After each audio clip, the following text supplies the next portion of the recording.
ada pesan-pesan berikut ini yang akan disampaikan.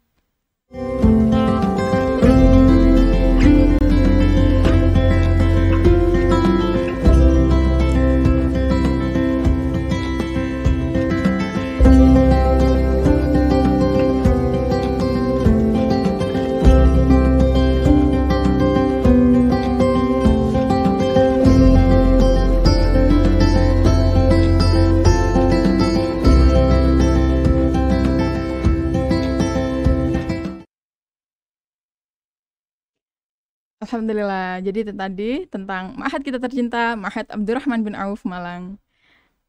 Saya yakin nih, teman-teman sahabat dimanapun berada pasti udah nggak sabar nih Ustazah untuk menyimak gimana sih pembahasan kita supaya hidup bahagia dengan Al-Quran. Baik, mari kita persilakan Ustazah kita. Waktu dan tempat kami persilakan Ustazah. Bismillahirrahmanirrahim. Innal hamdalillah nahmaduhu wa nasta'inuhu wa nastaghfiruh wa na'udzu billahi min syururi anfusina wa min sayyiati a'malina. Man yahdihillahu fala mudilla lahu wa may yudlilhu fala hadiyalah. Asyhadu an la ilaha illallah wa asyhadu anna Muhammadan abduhu wa rasuluh la nabiyya ba'dah. Qala ta'ala wa nunazzilu minal qur'ani ma huwa shifaa'un wa rahmatul lil mu'minin wa la yazidul zalimina illa khasara. Amma ba'du. Terlebih dahulu saya ucapkan terima kasih Ukhti Amarilis, kemudian akhwati ustadzat fi hadal ma'had al-maimun, yakni ustadzat fi ma'had Abdurrahman bin Auf yang selalu merangkul saya dan mempersilahkan saya untuk ikut serta dalam majelis ilmu, majelis yang sangat mulia ini. Terima kasih. Kemudian tema kita kali ini tentang Al-Quran sebenarnya bukan tema yang baru lagi. Banyak sekali yang telah membahas sebelum-sebelumnya tentang Al-Quran, fadilah-fadilahnya, keutamaannya, berinteraksi, dan lain sebagainya. Tetapi saya ingat qauluhu ta'ala wa dzakir fa inna dzikra tanfa'ul mu'minin. Jadi tema kita yang akan kita bahas kali ini cenderung pada tadzkirun li nafsi ana wa yakni syukur-syukur bisa bermanfaat untuk yang lain gitu. Jadi mengingat bahwa Al-Quran itu tidak ada habisnya ya, tidak akan ada selesainya bila kita terus mengkaji, karena keluasan kandungan ilmu kebaikan yang ada di dalam Al-Quran itu tak terperi, sebagaimana yang difirmankan oleh Allah, qul law kana al-bahru midadan li kalimati lanafidhal bahru qabla an tanfadha kalimatu rabbi walau ji'na bimithlihi madada. Seandainya air laut itu semua dijadikan tinta untuk mengungkapkan isi kandungan Al-Quran, niscaya air laut itu tidak akan cukup. Jadi sudah mengering, sudah habis, tetapi Al-Quran masih terus belum selesai dikaji dari sisi manapun, dari segi apapun. Jadi dari segi tajwidnya, dari segi nahwunya, dari segi ilmu syariatnya, dari usul fikihnya, dari semua segi, karena Al-Quran memang sebelumnya mari kita ingat-ingat kembali apa sih Al-Quran itu. Mada yakhtur fi baliki ya ukhti idza sami'ti Al-Quran, mada tafhamina min hadzal lafz, yani Al-Quran mada tafham min hadza. Al-Quran li wa al-huda Ustazah. Tayyib, al-huda yakni petunjuk. Al-Quran adalah petunjuk. Wa al-akhar yakni huwa syifa. Syifa, Al-Quran syifa, obat dari penyakit, obat dari segala penyakit.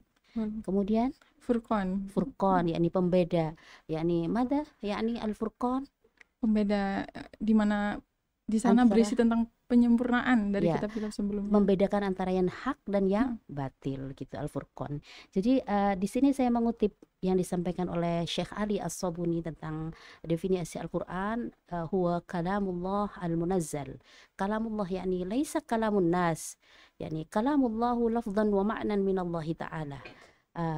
Kalamullah al-munazzal ala nabiyina Muhammad sallallahu alaihi wasallam, yakni kalamullah yang memang diturunkan kepada manusia pilihan Nabi Muhammad sallallahu alaihi wasallam, nabi penyempurna nabi-nabi sebelumnya gitu. Antori ke Jibril, melalui malaikat Jibril. Jadi disampaikannya melalui malaikat Jibril, bukan melalui setan, bukan melalui jin, tetapi melalui malaikat Jibril yang menyampaikannya. Al-manqulu ilaina bitawatur.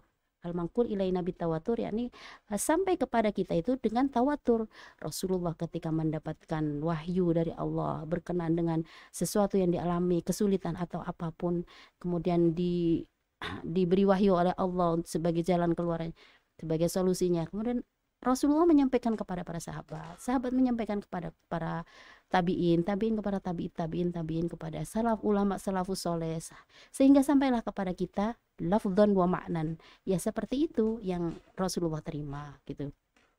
Kemudian al-manqulu ilaina bitawatur. Al-manqulu ilaina bil lughatil arabiyyah.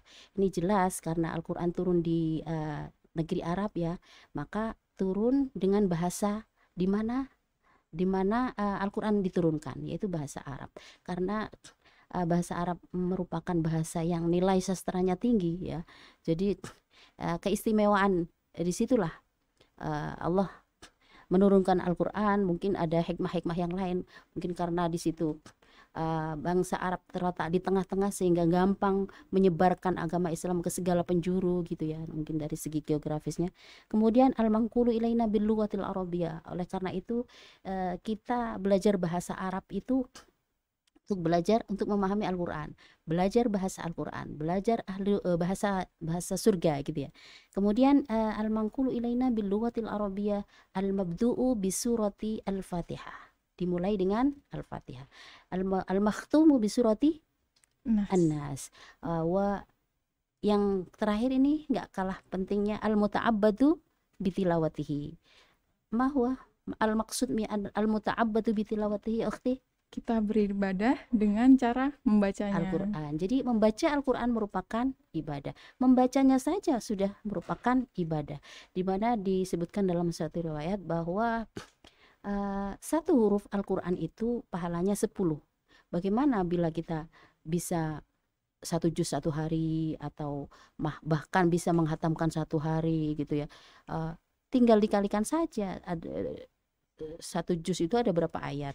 Ada berapa ayat, ada berapa huruf, dan 1 hurufnya 10 pahalanya. Kita tinggal dikalikan. Masya Allah. Ya, itu hanya membacanya saja, belum mengkajinya, belum memahami isinya.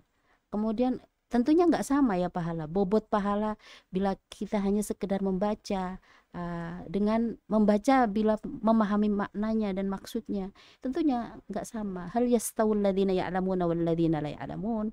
Apakah sama antara orang yang tidak tahu, yang hanya membaca saja dengan orang yang membaca tetapi paham? Tentu bobotnya berbeda. Tetapi jangan kecil hati, meskipun tidak berpaham bahasa Arab, membacanya saja sudah berpahala gitu ukhti.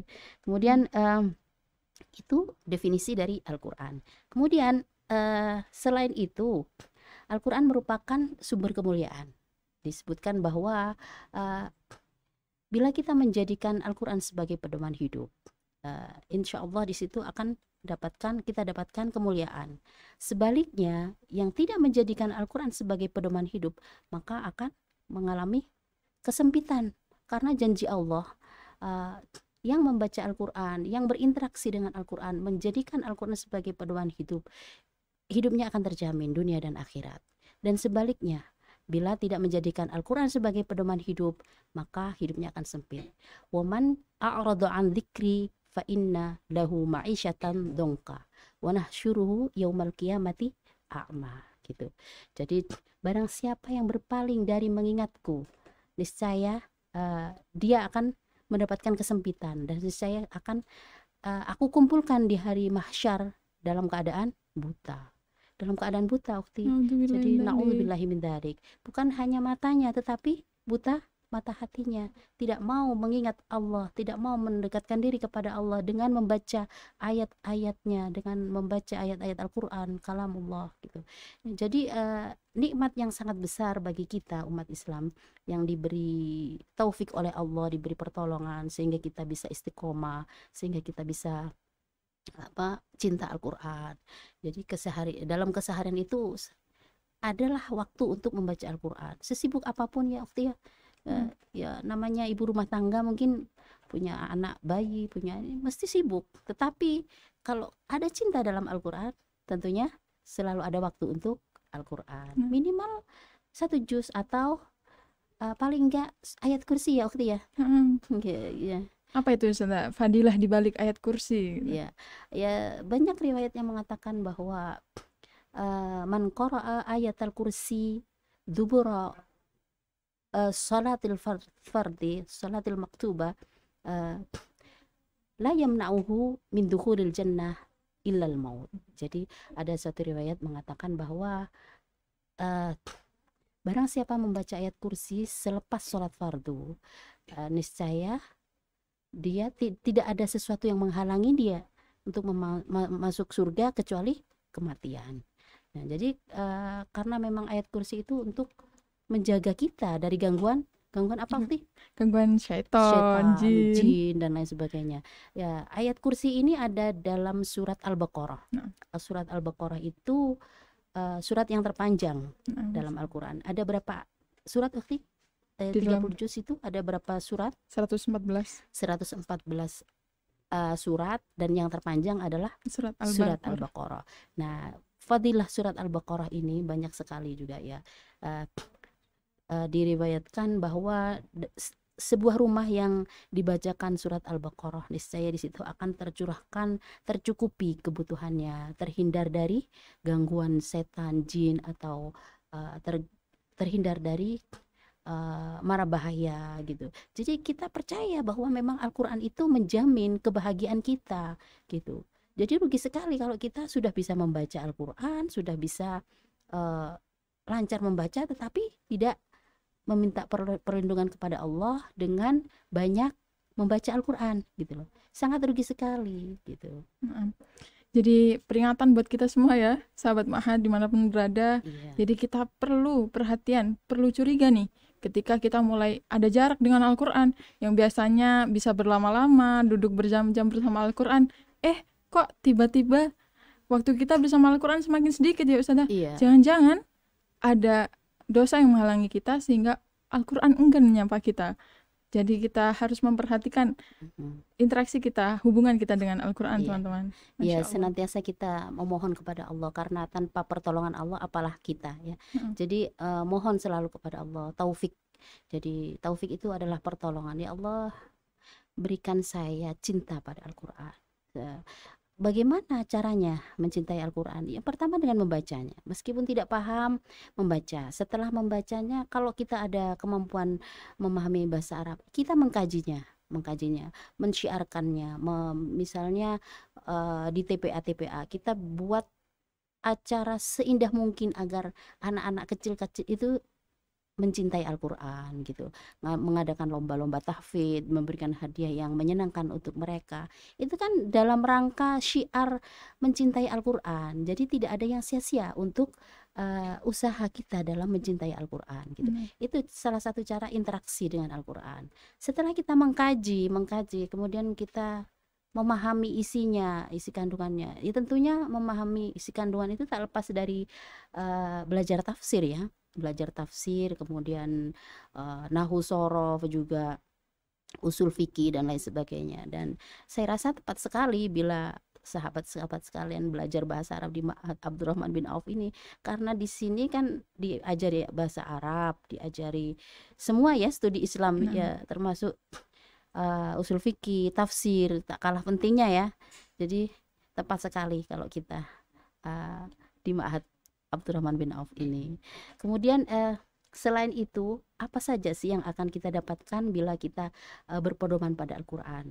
Jadi Al-Quran itu selain syifa, penyembuh segala macam penyakit, Al-Quran juga membuat hati kita tenang, membuat kita lebih sabar, kemudian hati kita lembut. Karena ada diriwayatkan bahwa hati manusia itu cenderung mengeras, cenderung mengkristal seperti besi, maka lunakkanlah dengan membaca Al-Quran gitu. Jadi tidak perlulah dilunakkan dengan sesuatu yang tidak ada manfaatnya dan tidak mengandung pahala kan, tidak. Jadi Al-Quran ada di dekat kita, kenapa tidak terapi rohani pakai Al-Qur'an gitu ya. Heeh. Gitu. Kemudian selain itu mengokohkan hati. Ya, sebagaimana Allah berfirman, wa kullan naqussu 'alaika min amba'ir rusul ma nuthabbitu bihi fu'adaka wa ja'aka fi hadhil haqqu wa mau'izatun wa dzikra lil mu'minin. Jadi meneguhkan hati Nabi Muhammad. Wahai Muhammad, bukankah telah aku ceritakan, telah aku kisahkan kepadamu kisah-kisah nabi-nabi terdahulu, rasul-rasul terdahulu, untuk meneguhkan hatimu. Jadi ketika Nabi mempunyai problematika kemasyarakatan yang seperti ini, di Al-Quran itu ada kisah-kisah Rasul, kisah-kisah nabi-nabi terdahulu yang perlu kamu ambil hikmah, perlu kamu teladani. Itu perlu juga kita tiru gitu ya. Jadi ini memang khitab, Al-Quran khitabnya kepada Nabi Muhammad, tetapi untuk diteladani oleh umatnya gitu loh. Ketika kita mendapati permasalahan, kepada siapa kalau bukan kepada Allah, minta pertolongan dengan mendekatkan diri, banyak berinteraksi dengan banyak tilawatil Quran, merenung isinya gitu. Selain itu Al-Quran sebagai nasihat dan obat saat hati kita sedih, ya kan. Coba saja Ukhti Amarilis mestinya sudah membuktikan ya. Jadi bagaimana tenangnya ketika kita membaca Al-Quran gitu. Masya Allah. Masya Allah ya teman-teman, betapa beruntungnya kita sebagai umat Nabi Muhammad, Nabi yang terakhir, Nabi yang diberikan kesempurnaan oleh Allah, bahkan namanya selalu disebut saat azan, saat sholat, terus diberikan kitab, di mana kitab itu sebagai petunjuk kita dalam menjalani hidup, sehingga seharusnya umat muslim ini tenang gitu. Kan Iya, kita betul. punya buku petunjuk gitu ya Ustazah. Iya, ada pegangan. Seperti yang dipesankan oleh Nabi Muhammad, taraktu fikum amrayni lan tadillu abadan ma in tamassaktum bihima kitaballahi wa sunnati rasulih sallallahu alaihi wasallam. Jadi tidak akan sesat selamanya bila kita berpegang teguh kepada Al-Qur'an dan hadis. Dan keduanya tentunya berbahasa Arab, Ukhti. Jadi rugi sekali kalau nggak belajar bahasa Arab ini. Jadi mumpung ada kesempatan, mumpung kita masih sehat gitu ya, belajar bahasa Arab itu merupakan kebutuhan gitu, karena kita belajar bahasa Al-Quran, bahasa ahli surga gitu. Kemudian merupakan nikmat yang sangat besar bagi kita kalau kita memang terlahir dari keluarga yang familiar dengan Al-Quran ya. Orang tua kita alhamdulillah dari kecil kita dikenalkan dengan Al-Quran, diajari huruf hijaiyah, sehingga kita bisa baca Al-Quran. Sebelum lulus SD sudah bisa baca Al-Quran, tinggal mengembangkannya gitu. Tetapi bagi teman-teman yang dari kecil belum mengenal Al-Quran, Ukhti, bagaimana itu? Jadi jangan putus asa ya. Jadi masih ada kesempatan untuk belajar meskipun mulai dari nol gitu, karena memang Al-Quran itu kebutuhan pokok bagi kita umat Islam. Nah betul sekali tuh teman-teman. Jadi pengingat buat kita ya, mari kita cek gimana hubungan kita dengan Al-Quran. Kalau misalnya dalam menjalani hidup masih ada trouble, bisa jadi karena kita belum paham bagaimana caranya hidup melalui Quran dan Sunnah. Maka seperti yang dikatakan Ustazah Khairiyah tadi, nggak ada waktu terlambat dalam belajar agama. Apalagi di ma'had ya Ustazah, ada yang masih muda, ada yang sudah ibu-ibu juga. Masya Allah. Masya Allah, semangatnya luar biasa. Meskipun sudah sibuk dengan urusan rumah tangga, tetapi karena cinta dalam hatinya terhadap Al-Quran, itu menggerakkan dia untuk belajar bahasa Arab, bahasa Al-Quran. Itu Masya Allah, perlu diteladani itu. Pahalanya mesti berlipat-lipat, karena kesempatan bagi seorang ibu itu kan tidak banyak seperti anak muda ya. Itu berlipat ganda mestinya seperti itu. Kemudian untuk anak-anak muda, untuk muda-mudi itu bisa kita jangan berhenti mengajari adik-adik kita. Syukur-syukur kalau di rumah ada TPA gitu ya. Jadi sabda Rasulullah, khairukum man ta'allamal Qur'an wa 'allamahu. Sebaik-baik kalian adalah yang belajar Al-Quran dan mengajarinya gitu. Jadi buat apa kita diam, tidak ada manfaatnya. Mending kita bergabung dengan majelis TPQ, TPA, kemudian membuat acara-acara sehingga mereka bisa cinta Al-Quran. Itu sangat luar biasa. Itu sudah menunjukkan cinta Al-Quran juga. Dan janji Allah bahwa yang berpedoman hidup dan menjadikan Al-Quran sebagai living Quran dalam kehidupan kita sehari-hari tidak akan merugi, tidak akan rugi, bahkan dijamin oleh Allah kehidupannya dunia dan akhirat. Masya Allah, semoga itu kita semua ya teman-teman dimanapun berada. Jadi alhamdulillah Ustazah ya, menarik sekali teman-teman. Di sana ada nasihat, ada pengingat. Nah, itulah kita patut bersyukur adanya karimah ini, kita jadi jauhi ghibah dan raih hidup lebih berkah. Karena kita semakin paham nih gimana cara mendapat hidup yang lebih berkah. Salah satunya melalui jalan Al-Quran. Nah, bagi sahabat Ma'had dimanapun berada, silakan apabila ada pertanyaan boleh disampaikan kepada kita, dan insya Allah akan ada hadiahnya Ustazah bagi yang beruntung. Seperti itu. Kalau Ukhti Amarilis, kira-kira waktu belajar Al-Quran mulai dari kecil gimana kesannya? Masya Allah Ustazah, jadi saya dulu itu belajar mulai umur 3 tahun. Iya. Jadi diwajibkan belajar mulai umur 3 tahun, sudah harus sore-sore berangkat ke TPQ. Iya. Kalau tidak berangkat itu kena marah oleh orang tua gitu. Masya Allah ya, orang tua kita itu bukti sayang orang tua. Jadi marahnya orang tua itu bukan benci, tapi demi masa depan anaknya gitu. Betul. Ya. Alhamdulillah kita dilahirkan dari kedua orang tua yang perhatian sama kita gitu ya. Ya, itu merupakan nikmat yang perlu kita syukuri. Cara mensyukurinya gimana? Ya kita lestarikan. Bisa membaca Al-Quran yaitu dengan sering membacanya. Kemudian kalau bisa ya kita targetkan hatam setiap bulan 1 kali lah minimal gitu ya. Nah, minimal. Kalau ibu-ibu yang sudah repot banget ya mungkin 1 kali sebulan itu. Kalau bulan Ramadan lain lagi mungkin nanti ya bisa berapa kali kira-kira nanti Ukhti Amarilis kalau Ramadan? Masya Allah, jadi Ramadan itu kan waktunya berkah, Qurannya membawa berkah, pasti pahalanya berlipat ganda. Syahrul Quran. Bulan Ramadan sebentar lagi ini Ukhti. Harus kita persiapkan mulai sekarang ya Ustazah. Yang mungkin masih enggan baca Quran, males-malesan padahal banyak waktu. Ayo teman-teman, ayo kita perbarui semangat. Kita sambut Ramadan kali ini dengan lebih cinta kepada Al-Quran. Buktinya dengan apa? Dengan memperbanyak interaksi dengannya. Ya, semoga Allah memberikan taufik pertolongan kepada kita. Karena tanpa pertolongan Allah, tentu hanya kemauan saja ya nggak cukup. Kemauan saja tanpa pertolongan dari Allah selalu ada halangan. Selalu ada halangan. Tetapi bila wa idza azamta fatawakkal 'ala Allah. Jika kita memang kemauan kita keras mencintai Al-Quran, serepot apapun, sesibuk apapun, selalu ada waktu untuk Al-Quran gitu. Al-Quran ini juga ajaib Ustazah. Selain kitab yang bisa merubah diri kita menjadi lebih baik, dia akan menyinari keluarga kita, menyinari kehidupan kita, terutama di kuburan. Katanya nanti syafaat gitu. Iqra'ul Quran fa innahu syafi'an yaumal qiyamah gitu. Nanti di hari kiamat bacaan Al-Quran kita itu mencari kita, menolong kita. Kita tahu bahwa hari kiamat itu adalah hari yang sangat sulit bagi kita, di mana matahari di atas kepala kita, di atas kepala kita, bagaimana panasnya. Kemudian kita kehilangan orang tua. Iya, tidak ada mau minta tolong ke siapa. Orang yang terkasih sekalipun mikir diri sendiri. Tetapi bacaan Al-Quran itu akan datang kepada kita. Ini bacaan yang kamu baca dulu waktu di dunia, memberikan syafaat. Iqra'ul Quran fa innahu syafi'an yaumal qiyamah gitu.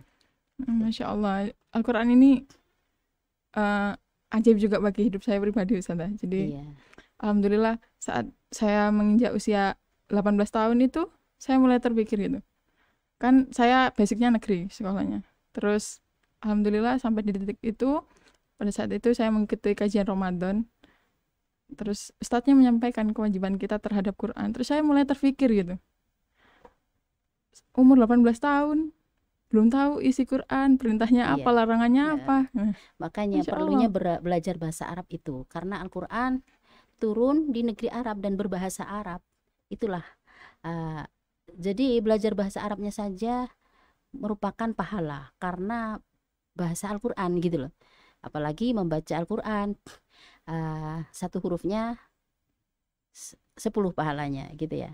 Gitu. Kemudian surat Al-Baqarah juga itu yang selalu dipesankan oleh guru saya waktu pindah ke kamar baru, pindah ke rumah baru atau apa. Bacalah surat Al-Baqarah. Bacalah surat Al-Baqarah. Karena Al-Baqarah itu mengusir setan, mengusir jin, mengusir segala gangguan. Jadi buat kita agar tidak kena sihir, agar tidak kenapa. Surat Al-Baqarah gitu. Surat yang paling panjang ya di antara 114 surat yang lain gitu. Kira-kira Ukhti Amarilis pernah membaca surat Al-Baqarah dari awal sampai akhir dalam satu majelis, dalam satu dudukan gitu, atau dicicil gitu? Alhamdulillah biidznillah Ustazah. Iya, 3 juz ya kalau nggak salah itu. 3 juz setengah. 3 juz setengah. 3 juz apa 2 juz? Oh, 2 juz setengah. Iya, 2 juz setengah. 9 halaman. Itu hanya membaca, apalagi menghafalnya ya. Apalagi menghafalnya. Nanti kalau hafal Quran itu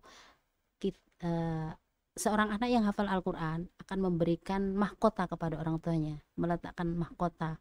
Nanti kalau sudah diberi mahkota, insya Allah jaminannya surga, ya kan? Jadi dalam satu riwayat juga disebutkan bahwa seorang anak yang hafal Quran disuruh memilih 3 orang yang dekat, orang terdekatnya untuk menemaninya di surga gitu, Ukhti. Itu menghafalnya, Ukhti. Jadi membacanya mendapat pahala, mengkajinya mendapat pahala, memahaminya mendapat pahala, mengamalkannya juga pahala terus pokoknya. Apalagi menghafalnya gitu. Kira-kira kita siap ini menghafalkan 30 juz. Masya Allah. Ukhti Amarilis di Ma'had ini sudah berapa juz kira-kira? Alhamdulillah, sambil nambah sambil murajaah ini Ustazah ceritanya. Alhamdulillah, semoga diberi kelancaran. Amin amin amin. Kira-kira ada yang mau bertanya, monggo. Ya. Nah, jadi Masya Allah, kitab kita sudah tersedia banyak gitu ya Ustazah. Kitab multi level pahala, dimana setiap apapun aktivitas kita terhadapnya, pahalanya berlipat-lipat. Membaca berpahala, menghafal, mengamalkan, mengkajinya dan menyebarluaskannya. Jadi itu tadi teman-teman sekalian, semoga dalam kesempatan ini hati-hati kita yang kering kini tersirami kembali dengan mengingat Al-Quran, mengingat fadilahnya. Bersama guru kita yang kita sayangi juga, kami terima kasih sudah menyempatkan hadir pada kesempatan kali ini, dan kami mengucapkan syukur kepada Allah SWT yang utama, dan juga tim Karimah yang sudah bekerja sama pada kesempatan kali ini. Baik, sepertinya belum ada pertanyaan nih Ustazah. Jadi mungkin kita cukupkan sampai di sini pertemuan Karimah pada kali ini. Alhamdulillah sahabat Ma'had dimanapun berada, semoga tidak bosan-bosan ya dengan Karimah ini, karena akan mengulas tentang keislaman yang lebih luas lagi, lebih dalam lagi bersama para ustadz dan ustadzah kita yang kita cintai. Sekian dari saya, apabila ada salah kata kami mohon maaf. Wabillahi taufiq wal hidayah. Wassalamualaikum warahmatullahi wabarakatuh. Waalaikumsalam.